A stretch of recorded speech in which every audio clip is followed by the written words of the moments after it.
नमस्कार मित्रों, आज हम भगवद गीता के प्रथम अध्याय अर्जुन विषाद योग की संक्षिप्त लेकिन संपूर्ण कथा जानेंगे। यह अध्याय महाभारत के उस क्षण को दर्शाता है जब युद्ध आरंभ होने ही वाला था, परंतु अर्जुन के मन में गहरा द्वंद्व उत्पन्न हो गया। आइए इस अध्याय की गहराई में उतरते हैं। अंधे राजा धृतराष्ट्र संजय से पूछते हैं, हे संजय, बताओ, जब मेरे और पांडु के पुत्र युद्ध भूमि कुरुक्षेत्र में एकत्र हुए तो उन्होंने क्या किया? संजय, जो दिव्य दृष्टि से सब देख रहे थे, बताते हैं कि दोनों सेनाएं युद्ध के लिए सज्ज थीं। पांडवों की ओर से श्री कृष्ण सारथी बने और कौरवों की ओर से सेनापति थे भीष्म पितामह। दुर्योधन पांडवों की सेना की व्यूह रचना देखकर घबरा जाता है। वह गुरु द्रोण से कहता है, देखिए आचार्य, पांडवों की सेना कितनी बलवान है। इसमें अर्जुन, भीम और अन्य महारथी हैं।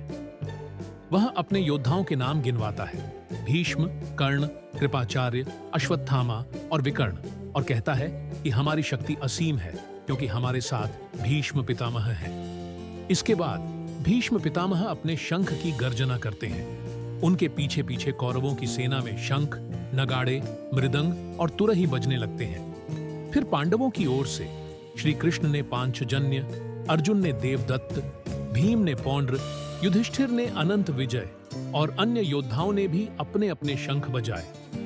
इन शंखों की संयुक्त ध्वनि से आकाश और धरती गूंज उठे और कौरवों के दिलों में भय समा गया।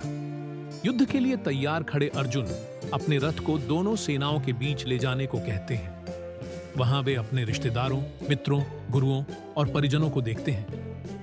उन्हें देखकर अर्जुन का मन भर आता है। वह सोचते हैं, इनसे युद्ध करके क्या मिलेगा? न राज्य चाहिए, न विजय, न सुख।